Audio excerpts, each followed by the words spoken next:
গতরাতে মারওয়ান একটা ভয়ঙ্কর আজগুবি স্বপ্ন দেখেছে। স্বপ্নটা এত অদ্ভুত যে ক্ষণে ক্ষণে তার গা শিউরে উঠছে। সে দেখেছে একেবারে ছোট বাচ্চা হয়ে গেছে সে। তোয়ালে দিয়ে মুড়িয়ে রাখা হয়েছে তাকে। সকলে এসে জড়ো হয়েছে তাকে দেখার জন্য। মারওয়ান শুয়ে শুয়ে কান্না বাদ দিয়ে মুখ কুচকে এদের রং ঢং দেখছে। ইতিমধ্যে কয়েকজন চুপচাপ চুমু খেয়ে ফেলেছে। এজন্য সে বেজায় বিরক্ত। একজন মহিলা কোথা থেকে এসে তাকে কোলে নিয়ে টপাটপ চুমুই বসিয়ে দিয়ে গালে লালাই লাগিয়ে দিল। মারওয়ান ওয়াক ওয়াক করতে করতে বলে উঠল, কিসব বিচ্ছিরি কাজ কারবার শুরু করেছে।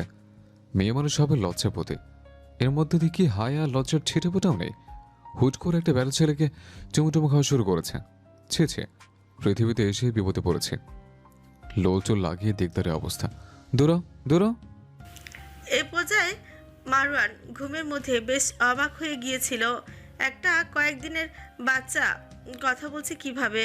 সে আরও দেখলো আশেপাশের মানুষ বেশ কৌতূহলে খুশি খুশি চেহারায় তাকে পর্যবেক্ষণ করছে। যে মহিলাটি চুমু খেয়েছিল সে উৎসুক হয়ে বলে উঠল, এই সবাই দেখো, আমার জানু শোনা কথা বলছে। বড় হয়ে বেশ ব্রিলিয়েন্ট হবে মনে হচ্ছে। উপস্থিত সকলে মুখে মাসালা মাসালা রব উঠে গেল যেন। এইটুকু বাচ্চার কথা বলা খুবই স্বাভাবিক, বরং কথা না বলাটাই যেন অস্বাভাবিক। একজন লিকলিকে গড়নের লম্বা পুরুষ এগিয়ে এসে তার ফুলো ফুলো গাল দুটোয় দলাই মালাই করতে করতে বলল, কি বলছো? তুমি কি রসগোল্লা? মারওয়ান এবার আরো বিরক্ত হলো, ফিউচে বলল, হাত ছড়া গাঁজাখোর, তোর হাত থেকে গাঁজার গন্ধ আসছে। ওয়া। লোকটি মোটেও বিচলিত হলো না। আরও মনের মাধুরী মিশিয়ে মারওয়ানের গাল টিপে দিতে দিতে লাগলো। তারপর ঠেসে ঠেসে চুমু খেতে মারওয়ান রাগে চিৎকার করে বলল, একটু পরপর চুমাচাটি দিতে আছে। ছোট বাচ্চা চুমু দিবি দে, তুই মুখে লালা লাগাচ্ছিস কেন? চুমু তোর ম্যানার্সও শিখিস নাই। ন্যূনতম ভদ্রতাও নেই এদের, নাই কোনো কমন সেন্স, সবগুলো ননসেন্স। কথা শেষ করতে না করতেই দেখলো দলে দলে মানুষ আরও তাকে চুমুতে শুরু করেছে। আর গাঁজাখোরের মতো মানুষটার চেহারা হঠাৎ করে ইহাবের মতো দেখাচ্ছে লোকটা। রসগোল্লা? বলে রীতিমতো কামড় দেওয়া শুরু করেছে। মারওয়ান বিরক্তিতে কপালে ভাঁজে, বুকে হাত গুজে রকচটা ভঙ্গিতে চুমু খেয়ে চলেছে। পরপরই স্বপ্ন ভেঙে গেল। সে ধরফুরিয়ে ঘুম থেকে জেগে উঠল। সঙ্গে সঙ্গেই নিজেকে চেক করলো। না, সব ঠিকঠাক আছে। ভয়ে তার কলিজা লাফিয়ে তাল কাছে উঠেছিল। বারংবার গাল ধুয়ে লাল করে ফেলেছিল। কি সাংঘাতিক দুঃস্বপ্ন। নিশাত বারান্দা থেকে মারনের শুকনো জামা কাপড় এনে ভাঁজ করছে। স্ত্রী করবে বিদায় সব নিয়ে খাটে বসলো। মারওয়ান খাটের মাঝে শোয়া। নিশাত তা দেখে বলল, একটু চাপুন। দেখছেন না কাজ করছি, এমন খাম্বার মতো পড়ে আছেন কেন? আপনার কমন সেন্স নেই? মারন এতক্ষণ গভীর ভাবনার মতো ছিল। গতরাতে সবটা নিয়েই চিন্তা করছিল। নিশাতের মুখে কমন সেন্স শুনে চমকে উঠল। স্পষ্ট মনে আছে স্বপ্নে এই শব্দটাও সে বলেছিল। কিভাবে মিলে গেল? কাকতালীয় ব্যাপার সেবার। সে সরে নিশাতকে জায়গা দিল। নিশাত স্ত্রী দিয়ে মারনের একটা শার্ট আয়রন করতে করতে বলল, কি হলো, আজকে কাজে যাবেন না? এত ব্যস্ত মানুষ আজকে ঘরে কেন? মারণ গম্ভীর হয়ে ভাবছিল স্বপ্নটার কথা নিশাতকে জানাবে কিনা। এই ভয়ানক স্বপ্নটা দিয়ে উল্চাপাল্টা কিছু বুঝিয়েছে কিনা সেটা একবার জিজ্ঞেস করে দেখবে। নিশাতের তো ধর্মীয় জ্ঞান আছে, যাতেও তো পারে। সে নিশাতকে নিবিড়ভাবে কিছুক্ষণ পর্যবেক্ষণ করতে লাগলো। মারওয়ান আরও ভাবলো না। তৎক্ষণাৎ শোয়া থেকে উঠে বসে চিন্তিত গলায় বলল, লিলিপুট শোনো। নিশাত মারওয়ানের শার্টের বোতাম মনোযোগ দিয়ে লাগাচ্ছিল। লিলিপুট টাকায় মারওয়ানের দিকে চাইল। মারওয়ান ভুল সংশোধন করে বলল, আচ্ছা নিশাত শোনো। আপনাকে কিছু বলেছি? কোন বিষয়? এই যে নাম ডাকা নিয়ে। না, তুমি বিরক্ত হও তাই ঠিকঠাক বললাম। আমার বিরক্তি নিয়েও আপনি ভাবেন? কথা পেঁচিও না তো। এখানে ভাবা না ভাবার কি হলো? তাছাড়া একটা মানুষ বিরক্ত হচ্ছে, সেটা না করাই উচিত। আর কেউ আমার উপর বিরক্তি দেখালে তার সাথে দ্বিতীয়বার কথা বলি না আমি। তবে যে আমার সঙ্গে বলেন, আমার সব বিরক্তের কাজগুলো যে বেশি বেশি করেন। তুমি আর সবাই তো এক না। তুমি হলে ফৌজিয়া। সবাই কি ফৌজিয়া? দুনিয়ায় কি ফৌজিয়া নামের মেয়ের অভাব আছে নাকি? তার মানে সব ফৌজিয়ার কাছে আপনি এমন? মহিলা মানুষের বেশি বোঝার স্বভাব খুবই বিরক্তিকর। আমি তো দুনিয়ার সব ফৌজিয়ার কোলে উঠে বসে নেই। তোমার কোলে যেহেতু উঠেছে সেহেতু তোমাকে বুঝিয়েছে, এটুকু তো বোঝার কথা। কমন সেন্স খাটাও। আচ্ছা খাটালাম, এবার বলুন আপনি আমার কোলে কবে উঠছেন? মারণের ধৈর্যের বাদ শীঘ্রই ভাঙবে ভাঙবে অবস্থা। এই জন্যই মহিলাদের পাত্তা দেয় না সে। একবার মাথায় উঠে নাচানাচি শুরু করলে থামানো ভেজায় মুশকিল এদের। What is the question? কোলে কবে উঠেছেন? তার রাগে কান দিয়ে ধোয়া বেরোচ্ছে রীতিমতো। নিজেকে নিয়ন্ত্রণ করে বলল, তুমি কি উপমা বোঝো না? স্কুলে বাচ্চাদের পড়াতে কি ঘরের ডিম? একজন প্রাক্তন শিক্ষিকার মুখে প্রশ্নটা বড্ড বেমানো লাগলো। কোলে ওঠা বলতে বিয়েকে বুঝিয়েছে। তুমি যে এতটা নির্বোধ সেটা তো বুঝিনি। বুঝলে বিয়েই বলতাম। আমার বড় অন্যায় হয়েছে। কি যে বলেন আর কি যে যুক্তি দেন, আল্লাহ মাবুদ ছাড়া এই যুক্তি খণ্ডানোর সাধ্য আমার মতো সাধারণ মানুষের নেই। থাক বাপু, আমার অত বোধ টোধের দরকার নেই, আমি নির্বোধই সই। দিলে তো ম্যাচের 12টা বাজিয়ে। নিশাত এক মনে স্ত্রী করতে করতে হঠাৎ ঘড়ির দিকে তাকিয়ে বলল, একটু ভুল বললেন, 12টা না 12:15 বাজিয়েছি। তুমি আমার সাথে মস্করা করছো? না, রিয়েলিটি বললাম। মারওয়ান রাগ করে আর একটা কথাও বলল না। বোম্বাই মরিচটার স্পর্ধা দিন দিন বাড়ছে। দেখতে ছোটখাটো হলে কি হবে, যেখানে চালিয়ে পুরি অঙ্গার বানিয়ে তারপরই থামে। তার দশাটা ইদানিং এমনই হয়েছে। তাকে কথার মার প্যাচে ফেলে মস্করা করে। পূর্বের নিশাত আর এই নিশাতের মাঝে বিস্তর পার্থক্য চোখের সামনে সহজে ধরা দেয়। নিশাত স্ত্রী উঁচু করে রেখে মারণের মুখোমুখি পা ভাঁজ করে আসন করে বসল। তারপর বলল, আচ্ছা বলুন, আর কথা বলবো না। না, এখন আর বলার মুড নেই। বলুন বলছি। তুমি আমাকে চোখ রাঙাচ্ছ? তোমার স্পর্ধা দেখছি শুধু। নিশাত থুতনির নিচে হাত চেয়ে মারণের দিকে চোখের দিকে চেয়ে বলল, স্পর্ধা দেখতে কেমন হয়? স্পর্ধায় কি কি দেখেছেন? একদম তোমার মতো দেখতে। দেখেছি তোমার নাক, মুখ, মাথা, কপাল, গাল, হাত, ঠ্যাং। দেখতে কেমন লেগেছে সেগুলো? অত্যন্ত বিচ্ছিরি। মারণের বিশ্রী বলার ধরনে নিশাত এক পর্যায়ে ফিট করে হেসে দিল। মারওয়ান কঠোর দৃষ্টিতে চেয়ে আছে। নিশাত হাসি বন্ধ করতে চাইল কিন্তু পারল না, তাই মুখে হাত চেপে আড়াল করলো। মারওয়ান হুড়মুড়িয়ে বিছানা থেকে উঠে যেতে নিলে নিশাত চট করে মারওয়ানের হাত ধরে থামিয়ে দিল। মারওয়ান কঠিন চেহারা চাইল। নিশাত তার দাড়িযুক্ত থুতনি ধরল, এরপর মোলায়েমভাবে হাত বুলিয়ে পিটপিট করে হেসে বলল, আপনি না গোয়েন্দা? গোয়েন্দা মানুষের ধৈর্য এত কম তা তো জানতাম না। আমি তাদের ভীষণ সাহসী ভাবতাম। কথায় কথায় গাল ফুলিয়ে ফেলা গোয়েন্দা এই প্রথম দেখলাম। মারওয়ান তবু কথা বলল না। নিশাত ঠোঁট চেপে বলল, বাবু কি বেশি রাগ করেছে? মারণে টনক টরল।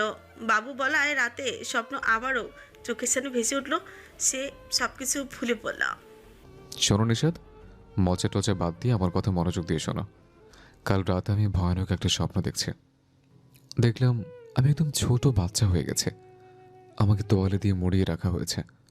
সবচেয়ে অবাক করার বিষয় হলো আমি পুরো হুবহু আমার কণ্ঠে কথা বলছি। এরপর দল দলে মানুষ চুমু দেওয়া শুরু করেছে। কি বিভৎস, ভাবতে পারছো? মারওয়ান মাঝখানের সংলাপগুলো আর বলল না। বললে আবার হাসাহাসি করলে তার প্রেস্টিজে লাগবে, তাই যত কম কথায় বর্ণনা করা যায় ততটুকুই বলল। নিশাত হাসি আর থামিয়ে রাখতে না পেরে বলল, ওয়াও, এত সুন্দর বিভৎস স্বপ্ন আমি কখনো শুনিনি। মজা করছো? না। আচ্ছা, এটার কি কোনো ব্যাখ্যা আছে? আছে তো। কি? আপনি বোধহয় আমার বাবা হবেন। সত্যি? হ্যাঁ। সিরিয়াসলি? কবে জেনেছো? কি কবে জেনেছি? আমি তো আমার কথা বলিনি, আপনার কথা বলেছি। মানে আপনি বাবা হবেন কিন্তু আমি মা হব না। তুমি কি আমার সাথে ফাইজলামি করো? আমি বাবা হলে তুমি মা হবে না? না। তাহলে আমি বাবা হব কিভাবে? আমি যেভাবে মা হয়েছি। মানে? মানে সিম্পল, আপনি শীঘ্রই বাচ্চা জন্ম দিতে যাচ্ছেন। 10 মাস পর বাকি কথা হবে। বলে পারনে পেঁচে হাত বুলিয়ে দিতে দিতে বলল, পেট তো বাড়ছে মনে হচ্ছে, প্রেগন্যান্সি লক্ষণ। কি বললে তুমি? প্রেগন্যান্সি লক্ষণ মানে? আমার পেট বাড়ছে? পুরুষরা প্রেগন্যান্ট হয়? নারীরা হতে পারলে পুরুষরাও হয়। তাছাড়া আপনার পেট কেন বাড়ছে আপনিই বলুন। মারওয়ান নিজের উদরে হাত বুলিয়ে বলল, কোথায় বাড়ছে? সামান্য মেদ জমেছে। বয়স হলেও এরকম একটু একটু হয়। সামান্য মেদ? ভুঁড়ি বলতে কষ্ট হয়, প্রেস্টিজে লাগে। মারোয়ান নাকের ডগা ফুলিয়ে নিশাতের দিকে কড়া চোখে চাইল। নিশাত পাত্তা না দিয়ে বলল, প্রেগনেন্ট শুনতে না চাইলে অতি সত্বর ভুঁড়ি কমান, নাহলে 10 মাস পর সত্যি সত্যি আপনার সিজার করিয়ে দেব। আমার পাশে কোনো ভুঁড়ি ম্যান অ্যালাও না। তুমি আমার বডি শেমিং করছো? না, ভুঁড়ি শেমিং করছি। নিশাত রাতে মারোয়ানকে খেতে ডাকলেও মারোয়ান খেলো না, মটকা মেরে পড়ে থাকলো। নাওমান কয়েকবার এসে বাবার আশেপাশে ঘোরাঘুরি করলো, কিন্তু আজকে মারোয়ানের মেজাজ চড়া, কারো ডাকে সাড়া দিচ্ছে না সে। নিশাত অনেকক্ষণ সাধার পরে বলল, তুমি আমার একটা অঙ্গকে অপমান করেছো, এরপর আশা করো আমি খাবো? ভুঁড়ি বুঝি একটা অঙ্গ? ভুরি ভুরি করবে না, এটাকে মেদ বলে। আচ্ছা ঠিক আছে, বললাম না, এবার বলুন মেদ অঙ্গ? অবশ্যই, শরীরের সাথে কানেক্টেড সব কিছুই অঙ্গ। আপনি না বললে আসলে জানতামই না। বড় উপকার হলো জেনে। এত চমৎকার জ্ঞানমূলক কথা শুনে মনে হচ্ছে মানে মনে চাচ্ছে আপনাকে গরুর 5 কেজি অঙ্গ গিফট করতে। মারোয়ান নিশাতের দিকে কটমট দৃষ্টিতে চেরল। নাওহান ইদানিং মাকে কাজে হেল্প করে, পাশের বাসায় খেলতে যায়, পাশের বাসার ছেলেটাকে তার খেলার সঙ্গী বানিয়ে ফেলেছে। বাচ্চাটার নাম রোহান। দুজন বাসার মধ্যে খেলাধুলা করে। নিশাত রোহানের মায়ের কাছে থেকে হাতের কাজ শিখছে। তিনি এমব্রয়ডারির কাজ ভালোই পারদর্শী। নিশাত আজকেও কাজ শিখতে এসেছে। রোহানের বাবা এই সময় বাসায় থাকে না, তাই এই সুযোগে নিশাত কাজটুকু শিখে নেয়। মারোয়ান তাকে কখনো কোনো কাজে বাধা দেয় না, তবুও সে মারণের অনুমতি নিয়েই কাজ শিখছে। আজকে হঠাৎ কাজের মধ্যেই হঠাৎ দরজায় করানার আওয়াজ পাওয়া গেল। নাওহান আর রোহান খেলা থামিয়ে সেদিকে চাইল। রোহানের মা এগিয়ে এসে জিজ্ঞেস করলো, কে? ফায়াজ আছে? রোহানের মা বুঝলেন অপর পাশের লোকটি মারওয়ান। তিনি নিশাতকে এসে বললেন সেই কথা। নিশাত ছট করে উঠে এসে দরজা খুলল। মারওয়ানকে দেখে বলল, কিছু লাগবে? একটু আসো তো। আচ্ছা ঠিক আছে, দাঁড়ান, ছেলেকে নিয়ে আসি। না, তুমি আসো, ছেলেকে একটু পরে আনো। নিশাত মাথা নাড়িয়ে স্বামীর পিছু পিছু এলো। মারওয়ান দরজা আটকে অস্থির গলায় বলল, তোমাকে কখনো জড়িয়ে ধরিনি না? মানে? মারওয়ান প্রত্যুত্তর না করে নিশাতের মাথায় হাত বুলিয়ে বলল, কিছু না, ছেলের খেয়াল রেখো, একটু কাজে যাচ্ছে। আপনাকে অস্থির কেন লাগছে? কোনো সমস্যা হয়েছে? না, ঠিক আছে, সব যাই। শুনুন, আপনাকে আজকে কেমন যেন লাগছে। কেমন লাগছে? অদ্ভুত লাগছে। আপনি তো এমন না। আমি কেমন? আপনি মারওয়ান আজাদের মতো। আজকে কেমন স্বামী স্বামী লাগছে। মারওয়ান হাসল। দরজা খুলে বাইরে যেতে যেতে বলল, যাক, স্বামী তাহলে হতে পেরেছে। বলে ছেলেকে ডেকে আনলো। তারপর নাওহান সামনে বসে বলল, এ পান্ডা, খেয়েছিস গোল গোল আন্ডা? নাওহান মাথা দোলাতে দোলাতে বলল, না খাইনি। কেন খাসনি আন্ডা? তুই কি খেতে চাস আন্ডা? না, ডিম খেয়ে বাঘের বাচ্চা হবে। ডিম খেলে মুরগি বাচ্চা হবো। কে বলেছে? মুরগি ডিম পারে, আমি জানি। তো মুরগির ডিম পাড়ার সাথে বাচ্চা হওয়ার সম্পর্ক কি? ডিম থেকে বাচ্চা হয়। কোত্থেকে জানলি? মা বলেছে। যাই হোক, খেলে তো আর হয় না। হয় সেটা কি তোর মা বলেছে? না, বইয়ে দেখেছি। কি দেখেছিস? মুরগির ডিমে বাচ্চা হয়।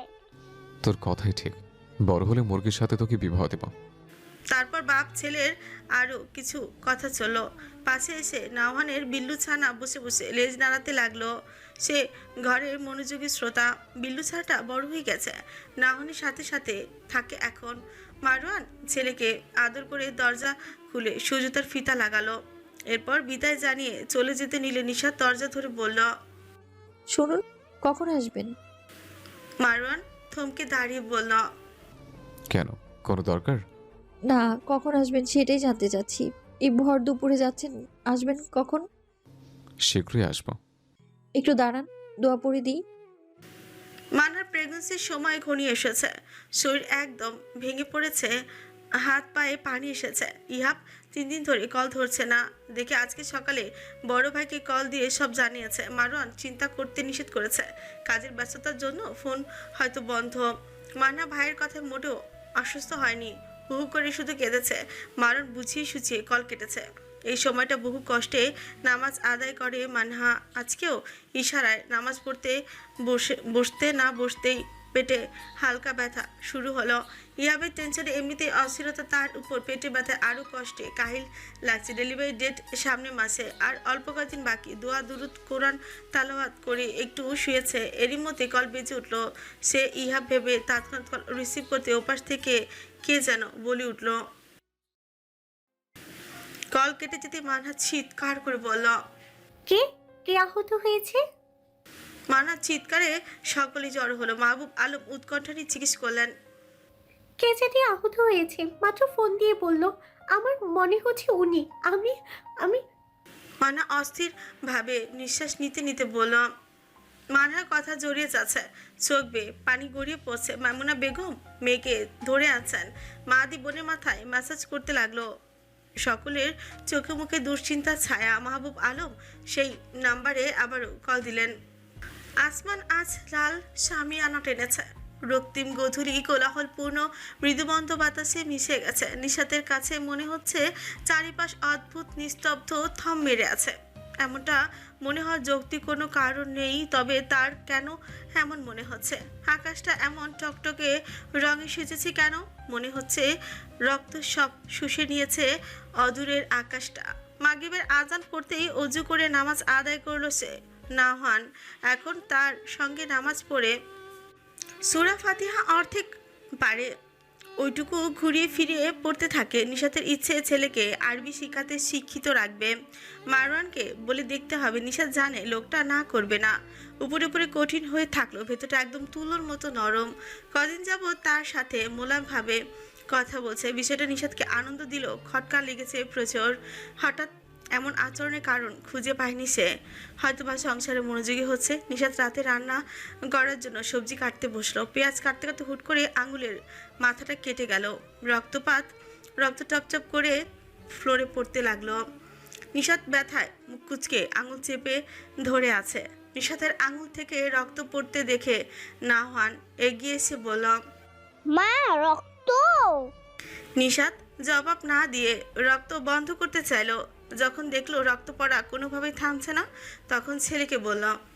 বাবা, আলনার নিচে একটা পুরাতন ওড়না আছে, নিয়ে আসো তো। নাহান মাথা দুলিয়ে দৌড়ে গিয়ে নিয়ে আসলো। নিশাত ঝটপট একটু চা পাতি সরিষার তেল দিয়ে বাম হাতের বুড়ো আঙুলে ওড়নার কিছু অংশ ছিঁড়ে পেঁচিয়ে বাঁধলো। ব্যথায় জ্বলছে জায়গাটা। আজকে হাত পা অস্বাভাবিক রকম কাঁপছে। কি যে হয়েছে তা কিছুই বুঝতে পারছে না। বুকটা কেমন যেন করছে। হঠাৎ এমন অদ্ভুত লাগার কারণ কি? সেই দুশ্চিন্তা বাদ দিয়ে আল্লাহর কাছে দোয়া করলেও সব যেন ঠিকঠাক থাকে। দোয়া দুরুদ শেষে আবার কাজে মনোযোগী হলো। জরিপিতে মাহবুব আলমের পরিবার স্কয়ার হসপিটালে উপস্থিত হয়েছে।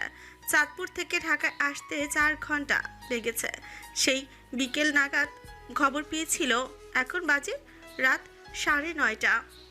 তখন মাহবুব আলম ফোন করে জেনেছেন আহত ব্যক্তির ফোন থেকে এই নাম্বার পেয়ে কল দেওয়া হয়েছে। নিশ্চয়ই কাছে হবে কেউ দেখেই ফোন নাম্বার ছিল। মাহবুব আলম আর এক মুহূর্ত না দাঁড়িয়ে রওনা হয়েছেন। তবে মানহাকে আনার কোনো ইচ্ছে তাদের ছিল না। মেয়েটা এত অস্থির আর অসুস্থ হয়ে যাচ্ছিল, না এনে উপায় হচ্ছিল না। এই অবস্থায় বেশি চাপে রাখা উচিত না, না নিয়ে গেলে চিল্লাচিল্লি করছিল, উত্তেজিত হয়ে প্রেশার বাড়িয়ে ফেলেছিল। তাই নিরুপায় হয়ে সঙ্গে আনতে হয়েছে। মাহবুব আলম হাসপাতালে এসে ডাক্তারের সঙ্গে যোগাযোগ করলেন। তাদেরকে একটা কেবিনে নিয়ে আসা হলো। কেবিনে ঢুকে তারা কিংকর্তব্য বিমূঢ় হয়ে পড়ল। ইহাবের মুখে অক্সিজেন মাস্ক দেওয়া, হাতে পায়ে ব্যান্ডেজ। মানহা আর দাঁড়িয়ে থাকতে পারল না। শরীর ভেঙে আসতে চাইছে তার। পা বেয়ে রক্ত গড়িয়ে পড়া শুরু করেছে। মানহার সেদিকে খেয়াল নেই। ইহাবের কাছে আসতে নিলে মামুনা বেগম বাধা দিয়ে ইহাবকে মাহবুব আলমকে আতঙ্কিত গলায় বললেন। শুনছেন, রক্ত পড়ছে দেখুন। একজন নার্স চিৎকার করে বললেন। আশ্চর্য, আপনারা প্রেগনেন্ট মাকে কেন এখানে এনেছেন? মাদি রাগারাগি করা শুরু করলো। দ্রুত ডাক্তার ডেকে আনতে বলল। নার্স ইমিডিয়েটলি মা ও শিশু স্বাস্থ্য ইউনিটে যোগাযোগ করলেন। মানহা ইহাবের দিকে চেয়ে রইল। নিজের ব্যথা থেকে ওই বেডে শুয়ে থাকা পাষণ্ড পুরুষের অবস্থা তাকে সবচেয়ে বেশি ব্যথিত করছে। তাকে কিছু না বলে কিভাবে শুয়ে আছে দেখো, একটু মায়া দয়া লাগেনি স্ত্রী আর অনাগত সন্তানের প্রতি? কিভাবে পারো তিনটা দিন ফোন বন্ধ করে দূরে থাকতে? মানুষ এতটা স্বার্থপর কি করে হতে পারে? এখন কিভাবে পাষণ্ডের মধ্যে শুয়ে আছে দেখো। মানাকে দুজন নার্স ধরে স্ট্রেচারে শুয়ে নিয়ে যাওয়ার সময় মানহা ডেলিভারি পেনের অসহ্য যন্ত্রণা নাকি মনের তীব্র বেদনায় চিৎকার করে বলে উঠল, বাবা, ওই লোককে বইল আমি মরে গেলে যেন আমার কবরে ত্রিসীমানায় না আসে। আমি কোনো পাষণ্ডের মুখ দেখতে চাই না। আমার সন্তানকে যেন সে না ছুঁয়। স্বার্থপর পাষণ্ড অভদ্র লোক। তাকে জিজ্ঞেস কইল কেন আমার মনে আঘাত দিয়েছে, কে পারমিশন দিয়েছে তাকে। তাকে বলিনি আমার কাছে সহি সালামতে ফিরে আসতে, কেন আসিনি জিজ্ঞেস কইল। নার্সও তাকে থামাতে বলেও মানহাকে থামানো গেল না। সে উন্মাদ হয়ে গেছে। ছটফট করতে করতে পেট চেপে ধরলো দ্রুত। মানহাকে ডেলিভারি রুমে শিফট করানো হলো। মানহা কেবিনে ঢোকার আগে বাবার হাত শক্ত করে চেপে ধরে অশ্রু ফেলতে ফেলতে বলল, আব্বা, উনি ফিরবে তো? মাহবুব আলমের চোখ ছলছল করছে। একটু আগে কত কথা বলল, এখন আবার স্বামীর খোঁজ করছে। তিনি নিজেকে শক্ত করে মেয়ের মাথায় হাত বুলিয়ে বললেন, কি হয়েছে? ফিরবে। তুমি তোমার সন্তান নিয়ে সুস্থভাবে ফিরলে সে ফিরবে। চিন্তা করে না আম্মা, আল্লাহকে ডাকো। মানা সীমাহীন ব্যথা ছটফট করতে করতে আর্তনাদ করা শুরু করেছে। গাইনি ডাক্তার এসে দ্রুত ডেলিভারি রুমে ঢুকলেন। মাহবুব আলম, মাইমুনা বেগম, মাহাদি সকলে চিন্তায় দম আটকে রেখেছে। মাহবুব আলম হঠাৎ মনে করার ভঙ্গিতে ইমতিয়াজ ভুঁইয়াকে ইহাবের কথা জানালেন। ইমতিয়াজ ভুঁইয়া পুত্র ও পুত্রবধূর অবস্থা শুনে আর এক মুহূর্ত দেরি না করে রওনা হয়েছেন। নিশাত নাওহানকে ভাত মাখিয়ে খাইয়ে দিচ্ছে। নাওহান মাথা দুলি দুলি খাচ্ছে। নিশাত ছেলেকে খাবার খাওয়ায়, আদব দেওয়া শেখাচ্ছে সব। নাওহান মনোযোগী হয়ে মায়ের কথা শুনছে। নিশাত মুখে এক লোকমা দিয়ে বলল, খাবার খেতে হয় দস্তরখানা বিছিয়ে, আদবের সহিত। বিসমিল্লাহ বলে খাবার মুখে তুলতে হয়, এরপর আলহামদুলিল্লাহ বলে খাবার শেষ করতে হয়। নাওহান মাথা নাড়িয়ে সাজানো। সেও এখন বিসমিল্লাহ আলহামদুলিল্লাহ বলে খাবারের আদব রক্ষা করে।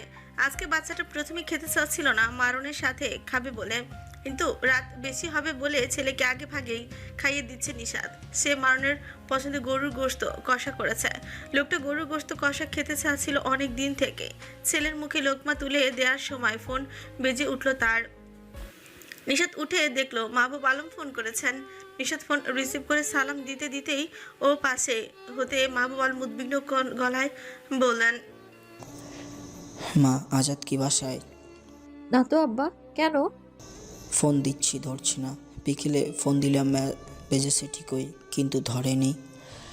সন্ধ্যার সময় দিয়ে দেখি ফোন বন্ধ। এখনও দিলাম, ফোন বন্ধই বলছে।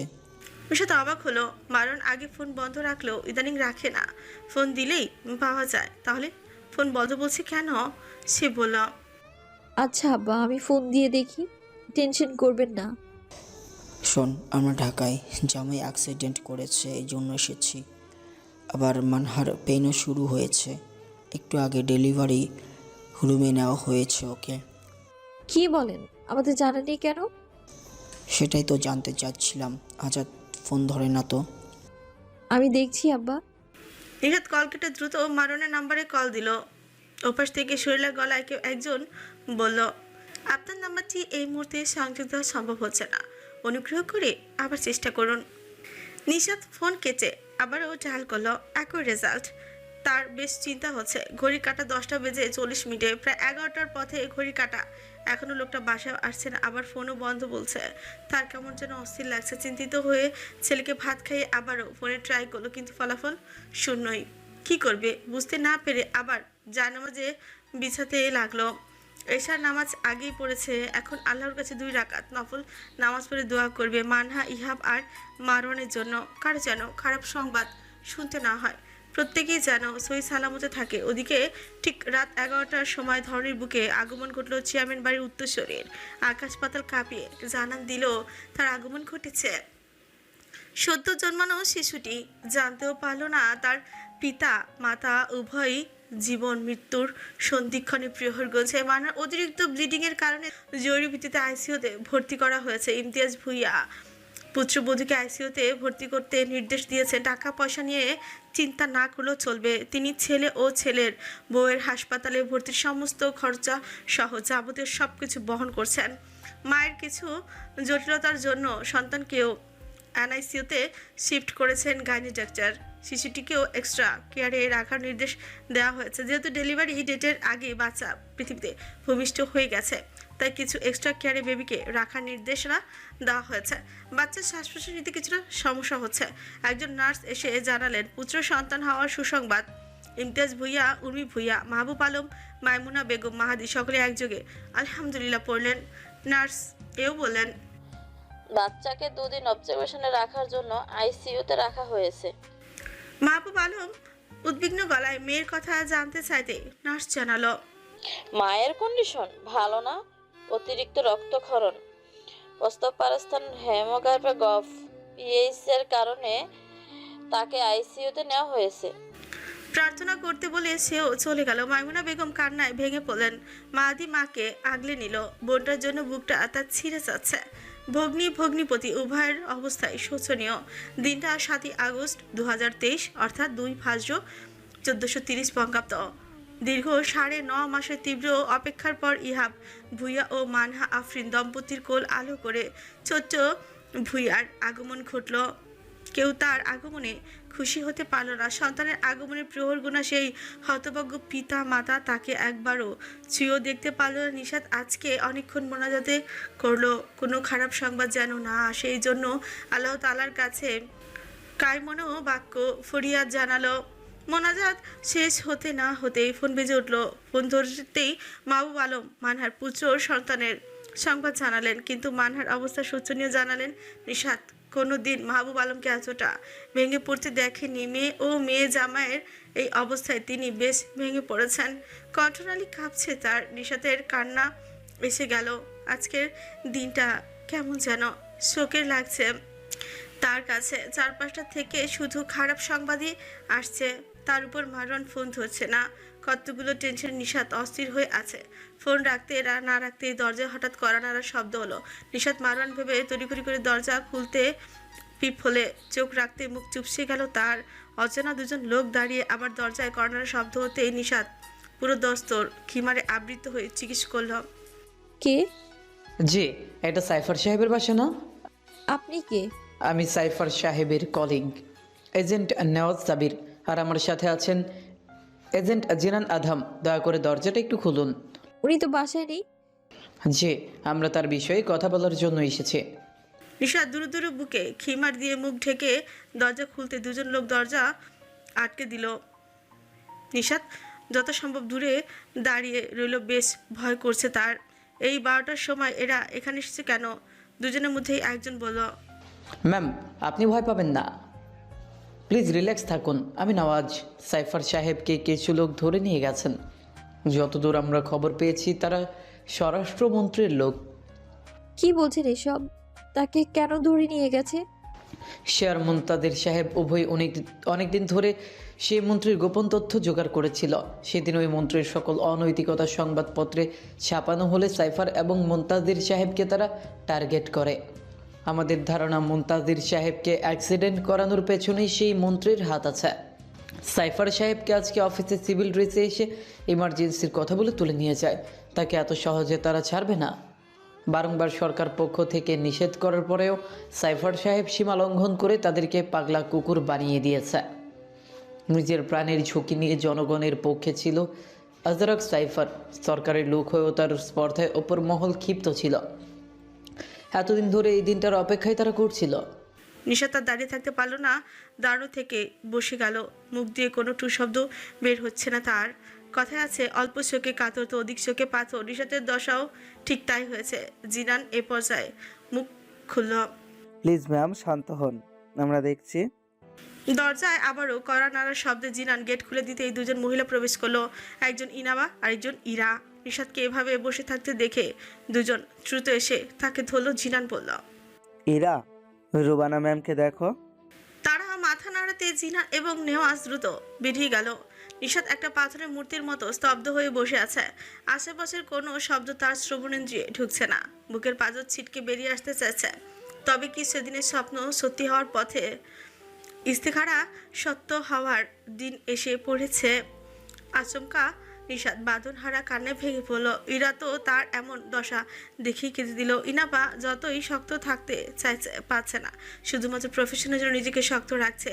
ভাই ভাবি শোচনীয় অবস্থায় কথাও জেনেছে, কিন্তু কাজ ফেলে যেতে পারেনি একবারও দেখতে। তার উপর সাইফার স্যারকেও নিখোঁজ। তার বুকও ভেঙে কান্নার বেরিয়ে আসতে চাইছে। হঠাৎ নিশাত গগন বিদারী এক চিৎকার দিয়ে আল্লাহ বলে ডেকে উঠল, যেন সে আওয়াজে আরো সে আজিম পর্যন্ত পৌঁছে গেল। যার হারায় সেই পৌঁছে।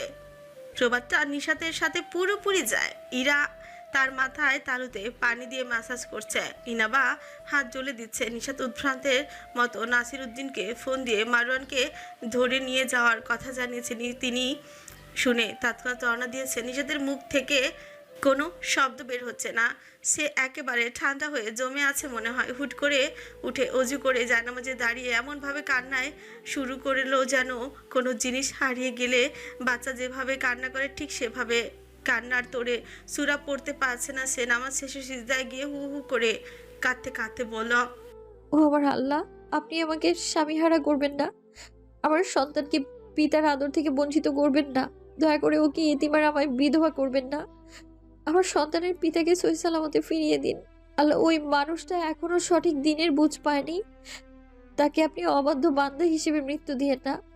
আমি যে তার সাথে জান্নাতেও থাকতে চাই। আল্লাহ, আপনি কি আপনার অবাধ্য বান্দাকে জান্নাতে নেন? নিলে আমি আপনার কাছে তাকে চাইবো না, কিন্তু যদি না নেন আল্লাহ, আমি আপনার কাছে ফরিয়াদ, তাকে ফিরিয়ে দিতেই হবে। আপনার ফিরিয়ে দেওয়ার ক্ষমতা আছে। হে সমগ্র সৃষ্টিকুলের বাদশা, আমি সেই আল্লাহর কাছে আমার স্বামীকে ভিক্ষা চাইছি, যে আল্লাহ ইব্রাহিম নবীর জ্বলন্ত আগুনকে শীতল করে দিয়েছিল, মুসা নবীকে অথই পানির ভেতরে রাস্তা করে দিয়েছিল, ইউনুস নবীকে মাছের পেট থেকে রক্ষা করেছিল, আইয়ুব নবীকে দীর্ঘ 18 বছর পর আরোগ্য দান করেছিল, মা সারাকে 90 বছর বয়সে পুত্র সন্তানের সুসংবাদ দিয়েছিল, ইসমাইল আলাইহিসসালামকে কুরবানি হওয়া থেকে রক্ষা করেছিল। সব শেষে আমি বিশ্ব ব্রহ্মাণ্ডের প্রতিপালক সৃষ্টিকর্তার কাছে আরজি জানালাম আমার স্বামীকে রক্ষা করার। আমি জানি আমার আল্লাহ আমায় নিরাশ করবেন না, ফিরিয়ে দেবেন না আমায়। কাঁদতে কাঁদতে হিচকি উঠে গেছে নিশাতের। ইনাবা নিশাতের কান্না শুনে ছুটে এলো। সিজদারত নিশাতের কান্নাকাটিও কথাগুলো শুনে তাদের চোখ বেয়ে পানি গড়ালো। দুজনের হঠাৎ মনে হলো এই পৃথিবীতে তারা আল্লাহকে ঠিকমতো ডাকতেই শিখেনি। একজন বান্দা তো এমনই হওয়া উচিত, সে যে সমস্ত বিপদ আপদ হাসি কান্নায় মহান আল্লাহকে স্মরণ করবে সবার আগে। মানুষের কাছে না চেয়ে স্রষ্টার কাছে চাইতে হবে, কারণ মানুষের সৃষ্টিকর্তা তিনি পারেন সমস্ত বিপদ থেকে মানুষকে রক্ষা করতে। তিনি পারেন তার এক সৃষ্টির অনিষ্টতা থেকে আরেক সৃষ্টিকে রক্ষা করতে। মাহবুব আলম মারওয়ানের খবর শুনে ছেলে আর বউকে রেখে রওনা হয়েছেন। তার বুকটা কাঁপছে ভীষণ রকম। তার 2 সন্তান আজ বিপদে। মাইমুনা বেগম মাহাদি কাউকেই মারণের সংবাদ দেয়নি। সে একটা জরুরি কাজের কথা বলে এসেছে। সে এত বছর একবারও ভাঙেনি, কিন্তু আজ কিছুতেই নিজেকে শক্ত রাখতে পারছে না। নাসির উদ্দিন ফোন দিয়ে খবরটা জানিয়েছিলেন, নয়তো নিশাত তাকে এই খবর দিত না। মেয়েটা নিশ্চয়ই ভেঙে পড়েছে। নানা চিন্তায় তিনি অস্থির হয়ে উঠেছেন। বাসায় এসে নিশাতকে ফ্লোরে শুয়ে থাকতে দেখে মাহবুব আলমের বুক কেঁপে উঠল। অস্থির হয়ে বললেন, কি হয়েছে? ইনাবা ঘাড় ঘুরিয়ে চাইতেই ইরা দরজা বন্ধ করে এসে নিশাতকে দেখিয়ে বলল, আমি চিনি, ওনার শ্বশুর।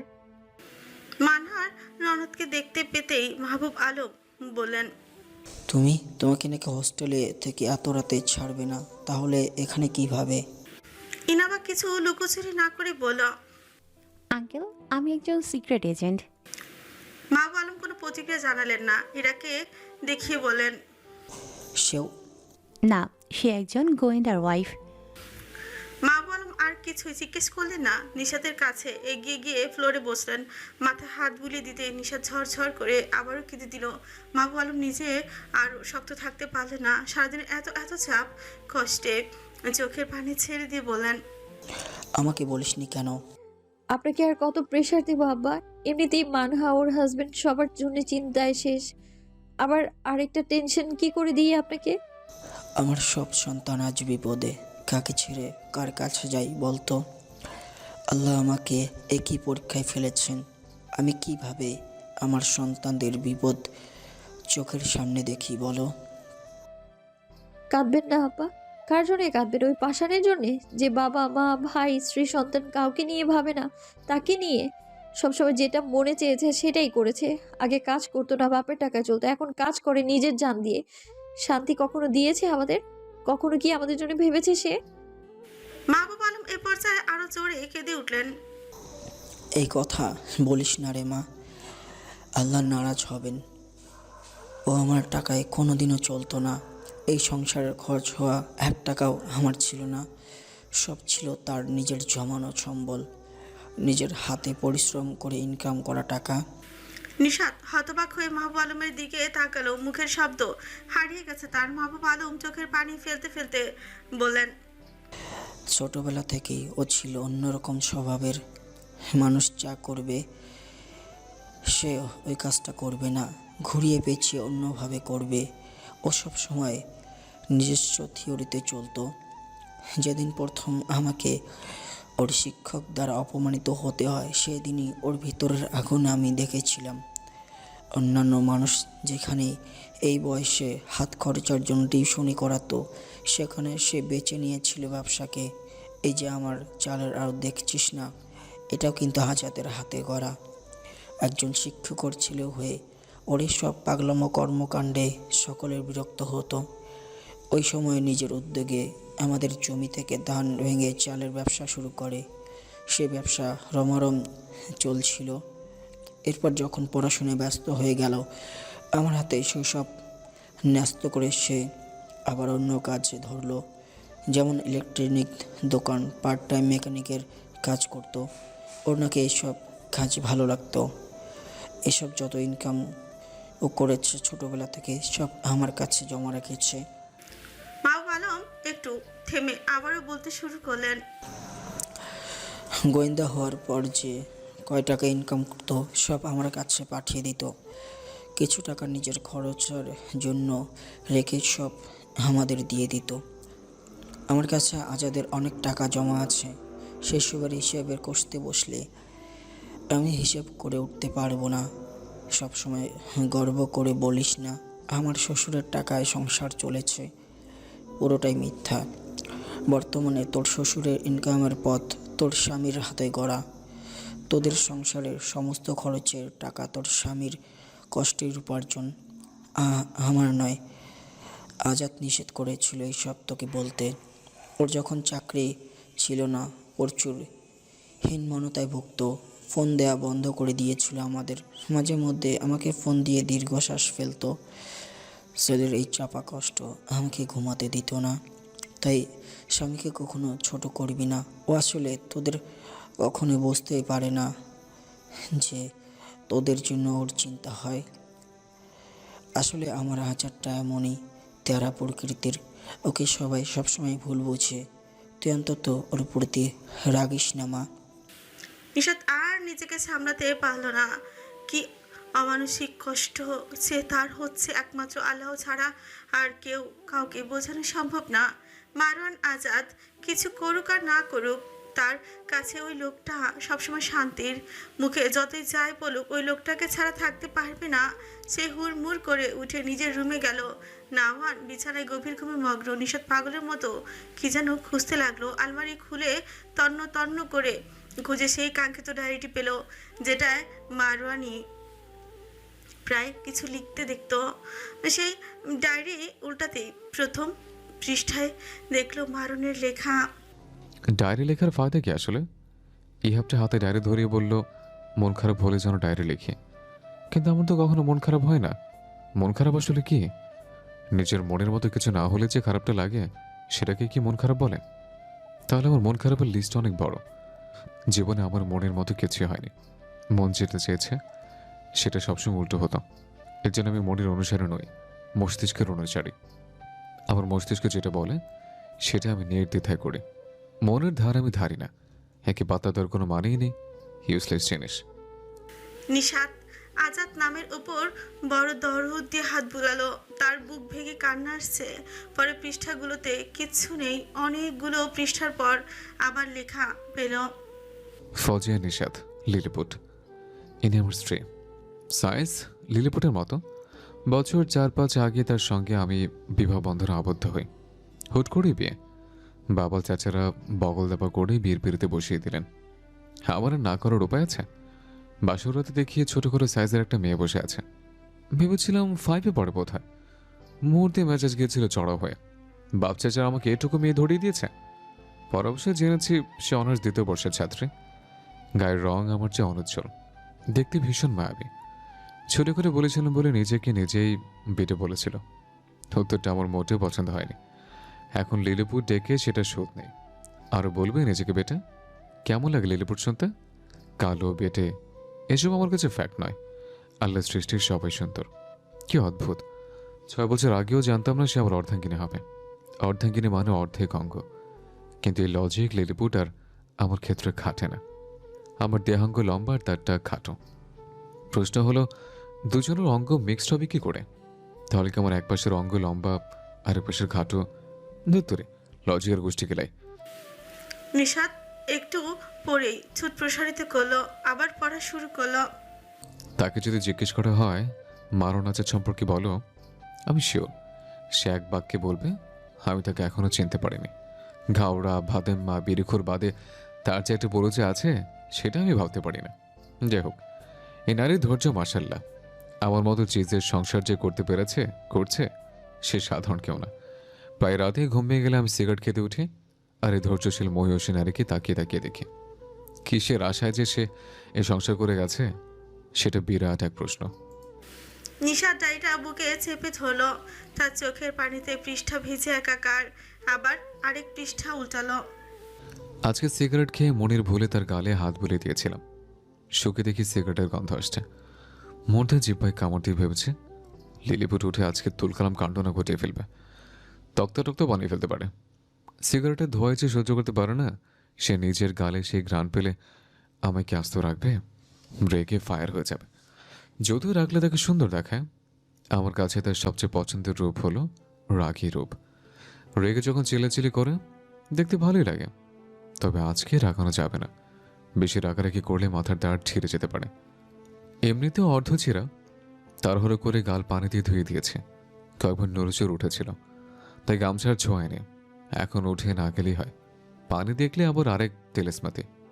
নিশাত আবার ডুকরে কেঁদে দিল। লেখাগুলোর উপর হাত ছোঁয়ালো। আবার দেখলো লেখা।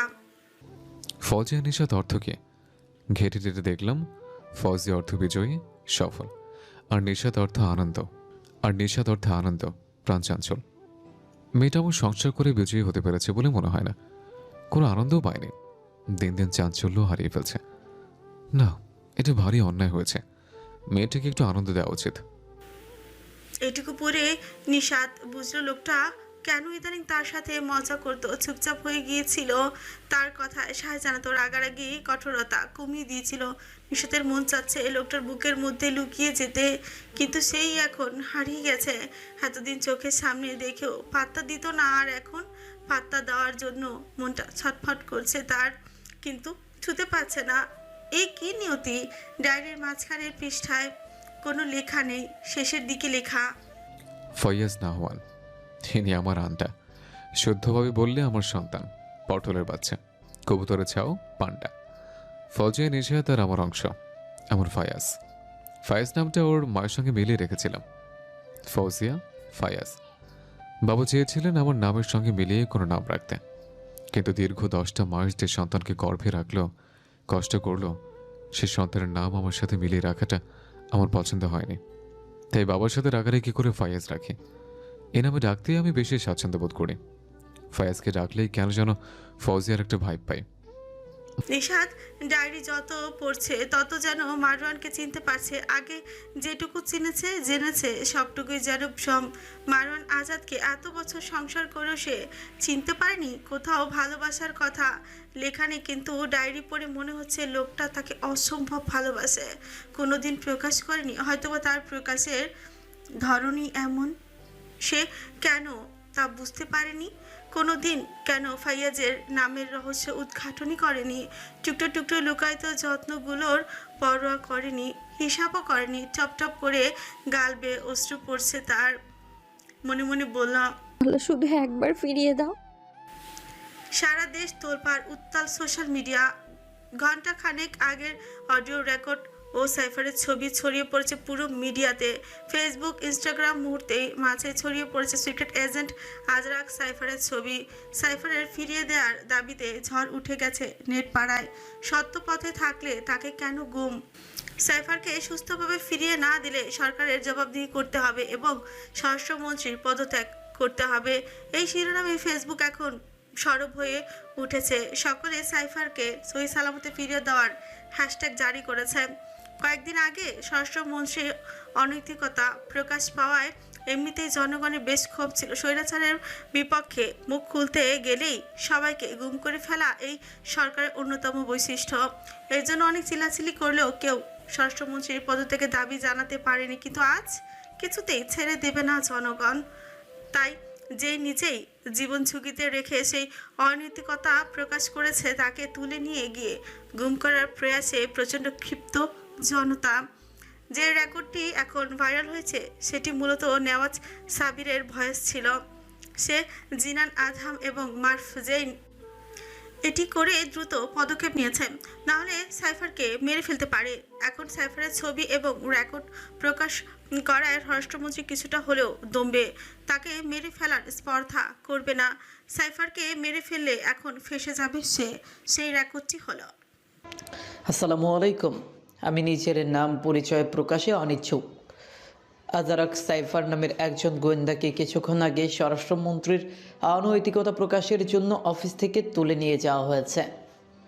স্ক্রিনে আপনারা তার ছবি দেখতে পাচ্ছেন। দয়া করে সবাই আওয়াজ ওঠান। আপনাদের প্রতিবাদেই আমরা একজন দেশপ্রেমিক গোয়েন্দা ভাইকে ফিরে পাব। এরপর থেকে সোশ্যাল মিডিয়া তুমুল পোস্টের পর পোস্টে সয়লাভ করে গেছে। আন্দোলনে নামার প্রস্তুতি নিয়ে সকলকে আহ্বান করেছে একদল। পুরো বাংলাদেশ আজ আবারও গরম হয়ে উঠেছে। ন্যায় ও সত্যের পক্ষে কোনোভাবেই ছাড় নয়। কিন্তু এত কিছু করেও স্বৈরাচার সরকার ও তার দোসরদেরকে দমানো সম্ভব?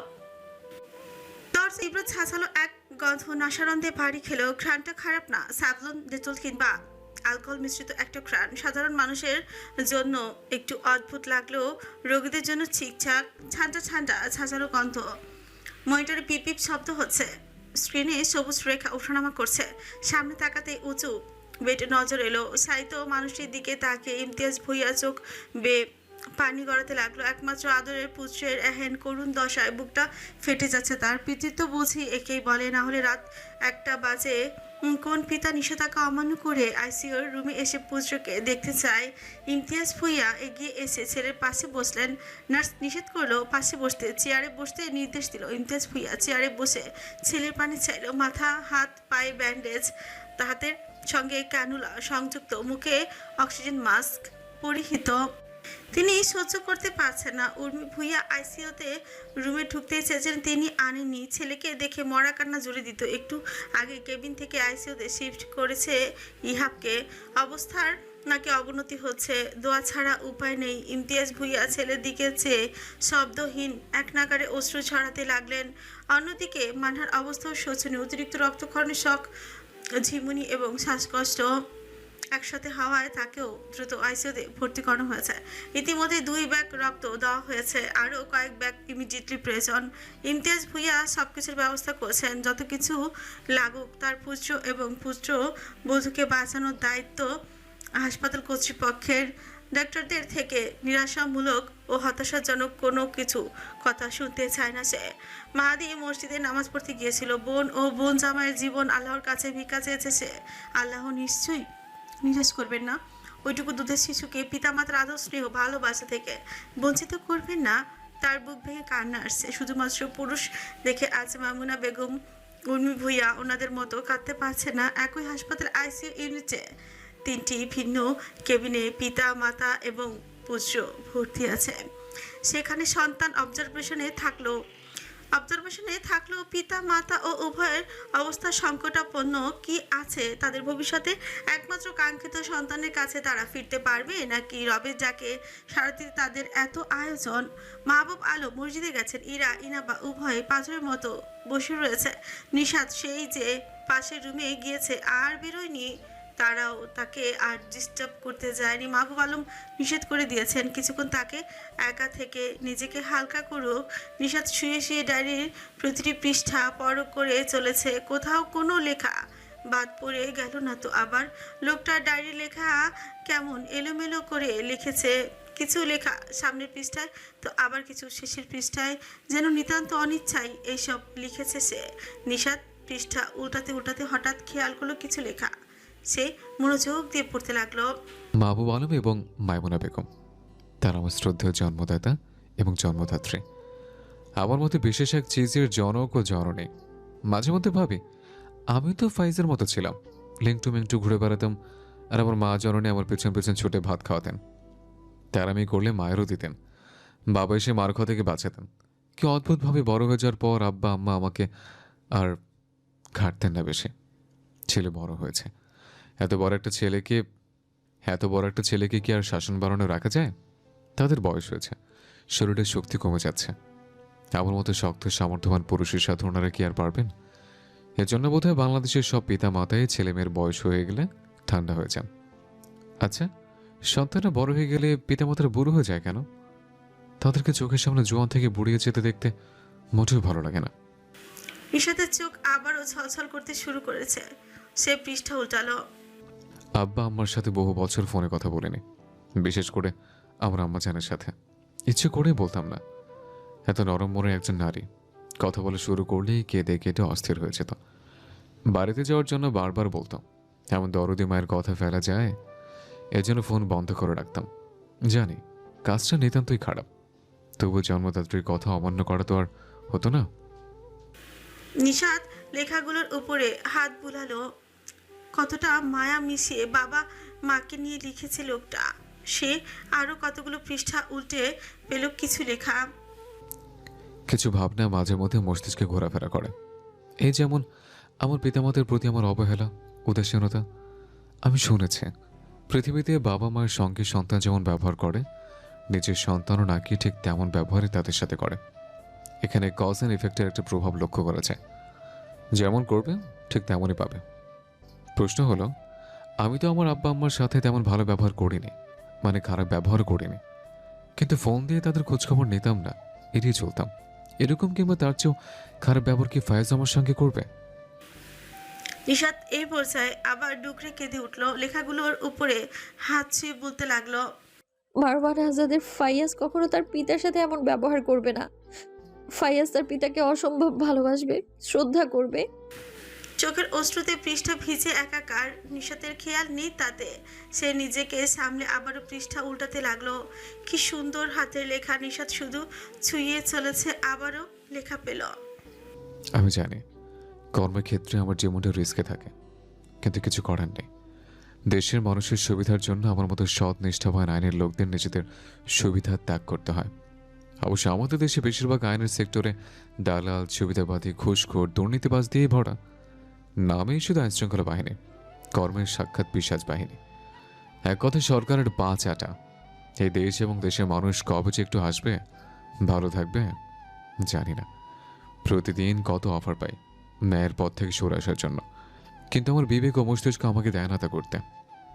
ভাবি আমি টাকার পেছনে ঘুমালাম, কিন্তু আমার দেশের জনগণ যে অশান্তির ভেতরে দিনাতিপাত করবে, তার দায়ভার কোন আল্লাহর বান্দা নেবে? জানি আমার একার প্রতিবাদ, অন্যের বিরুদ্ধাচারণ এদের অন্যায়, দুর্নীতি ঠেকাতে পারবে না, কিন্তু আল্লাহর সামনে দাঁড়িয়ে অন্তত এইটুকু তো বলতে পারবে আমি চেষ্টা করেছিলাম, কিন্তু লড়াই শেষ পর্যন্ত টিকে থাকতে পারিনি। হয়তো বা ন্যায়ের জন্য একদিন আমার বুক ঝাঁঝ হবে, কিন্তু মাথা আমি কিছুতেই নোয়াবো না। সাক্ষাৎ মৃত্যু জেনেও জুলুমকারীর সামনে মাথা নামানোর শিক্ষা আমি পাইনি। আজহার এক সাইফার, 14 আগস্ট 2023। নিশাত তড়ক করে উঠে বসলো। আজকে 18 আগস্ট, তাহলে 4 দিন আগে এই লেখা লিখে গিয়েছিল মারওয়ান। সে কি আগে থেকে জানতো কোনো কিছু? এটাই কি শেষ লেখা ছিল ডায়েরিতে? একটা লেখাও একটু গুছিয়ে লেখেনি, তাহলে অন্তত বুঝতে পারতো কোন লেখার পর কোন লেখা লিখেছে। শুধু এই একটা লেখাতেই তারিখ দেওয়া, আর কোনোটাতেই দেয়নি। বেশিরভাগ পৃষ্ঠা খালি, মাঝে মধ্যে টুকটাক লেখা।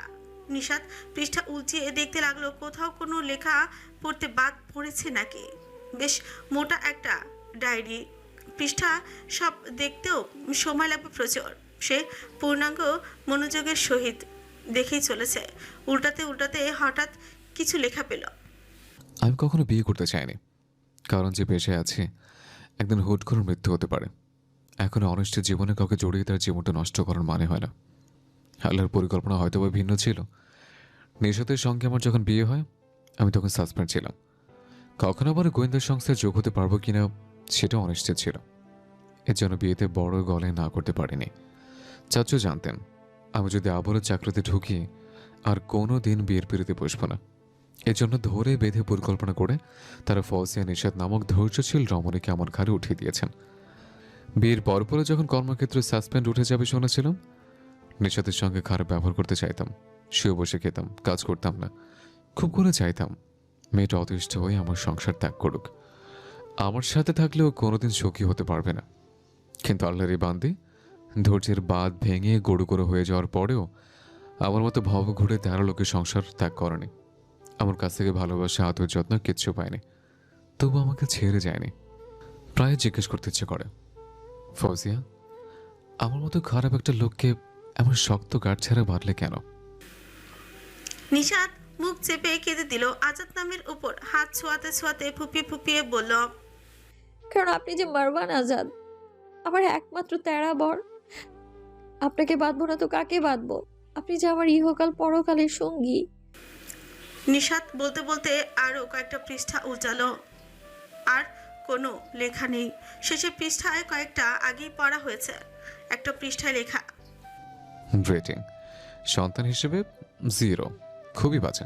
স্বামী হিসেবে -00, ইনফিনিটি, স্বামীর কোনো দায়িত্বই পালন করিনি। ভাই হিসেবে 00, ভাই বোনের খোঁজ জীবনেও নেই না। পিতা হিসেবে 1 না 2, ছেলেকে একটু আদর করার চেষ্টা করি।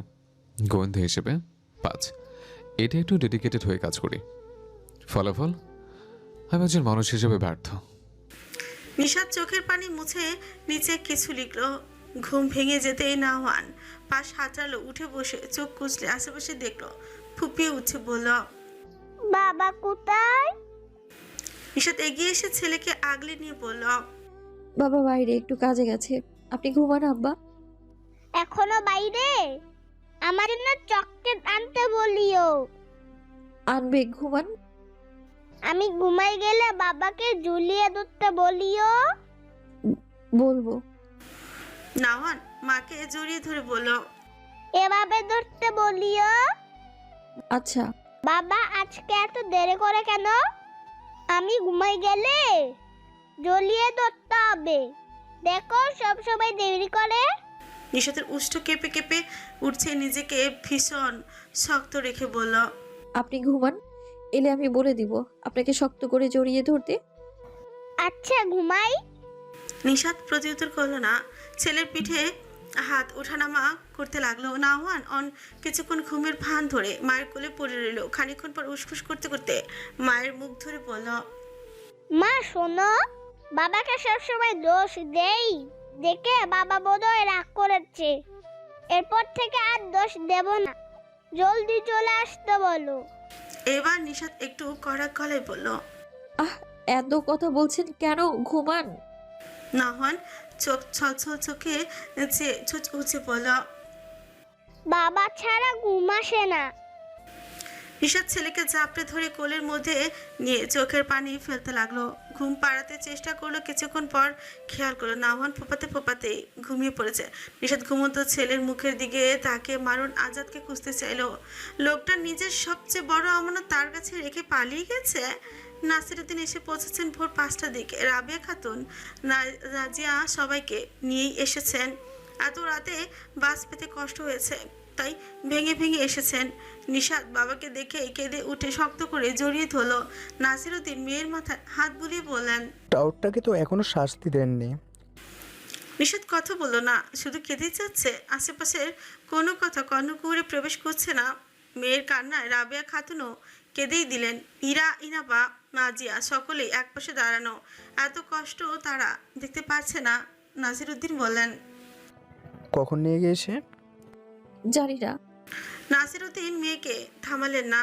কাঁদলে কষ্ট কমে, কষ্টগুলো কান্নার সঙ্গে ভেসে যায়, তাই কাঁদতে দিলেন। মাহবুব আলম ফজরের নামাজ পড়ে বাসায় এলেন। নাসিরউদ্দিন তার সঙ্গে হালকা কুশলতি বিনিময় করলেন। মাহবুব আলম বেশ মুষড়ে পড়েছেন, বিধ্বস্ত দেখাচ্ছে তাকে। ছেলে মেয়ে দুজনই মৃত্যুর মুখে। এই অসহায় পিতার মুষড়ে পড়াটাই তো স্বাভাবিক। সকলের মুখ থমথমে হয়ে আছে। ইতিমধ্যে বাসার সকলে নামাজ পড়ে নিয়েছে। নিশাত নামাজের বিছানা থেকে ওঠেনি। আল্লাহর সঙ্গে তার অনেক বিলাপ আছে। মানুষের সঙ্গে শুধু শুধু কথা বলে সময় নষ্ট করে লাভ নেই। সৃষ্টিকর্তার কাছে তার 3টা সৃষ্টির জীবন ভিক্ষা চেয়ে চলেছে অবিরাম। একমাত্র আল্লাহ রব্বুল আলামিনই ভরসা। জনগণের তোপের মুখে পড়ে এসছে সরকার। যে রেকর্ডটি ভাইরাল হয়েছে তার ভিত্তিতে New York Times, BBC, CNN, Reuters, Al Jazeera সব আন্তর্জাতিক মিডিয়া খবর ইতিমধ্যেই পৌঁছে গেছে। সকলে একযোগে প্রচার করছে। মন্ত্রীর অন্যায়ের বিরুদ্ধে তথ্য দেওয়ায় একজন বাংলাদেশি গোয়েন্দাকে তুলে নিয়ে গেছে তারই দেশের রাষ্ট্রমন্ত্রী। উত্তাল সোশ্যাল মিডিয়া। মার্ভ জেন একজন কর্নেলের সাথে গতকালই যোগাযোগ করেছেন। কর্মক্ষেত্রে থাকা অবস্থায় এই আর্মি অফিসারের সাথে তার ভালো সম্পর্ক গড়ে ওঠে। সেও সহযোগিতা করছে সাইফারকে ছাড়িয়ে আনতে। কর্নেল রফিক তার উচ্চ পদস্থ অফিসারদের তথ্য ও প্রমাণ দেখানোর পর তারা স্বরাষ্ট্রমন্ত্রীর সঙ্গে সরাসরি বৈঠকে বসে এবং তাকে অদ্ভুত পরিস্থিতির ভয়াবহতা বুঝিয়ে চাপ প্রয়োগ করে। পরবর্তীতে কর্নেল রফিকের নেতৃত্বে তাদের একটি ফোর্স সাইফারকে উদ্ধার করতে পাঠায়। স্বরাষ্ট্রমন্ত্রী দেশের উত্তাল পরিস্থিতি এবং সামরিক হস্তক্ষেপের কারণে মুমূর্ষ সাইফারকে ছেড়ে দিতে বাধ্য হয়। তাকে উদ্ধার করতে কর্নেল রফিক দ্রুত হাসপাতালে ভর্তি করেন। মার্ভ জেন সাইফারকে উদ্ধারের খবর মাহবুব আলমকে জানিয়ে দিয়েছেন। শারীরিক অবস্থা ভালো নয়, অত্যন্ত সংকটাপন্ন। অতি দ্রুত মাহবুব আলমকে হাসপাতালে আসার জন্য নির্দেশ দিয়েছেন। ডাক্তাররা জানিয়েছেন বেশ জখম হয়েছে সাইফারের। জখমগুলোই বলে দেয় সে নির্মম নির্যাতনের শিকার হয়েছে। মাহবুব আলমের কাছে মারনের এহেন খবর জানতে নিশাত শুনেই সিজদায় চলে গেছে। চপচপ করে গাল বেয়ে অশ্রু ঝরছে তার। আল্লাহ যেন মারন আজাদকে ফিরিয়ে দেয় তার কাছে। কি এক ভয়াবহ অভিজ্ঞতা ও বিভীষিকায় দুর্দিন কাটছে তাদের।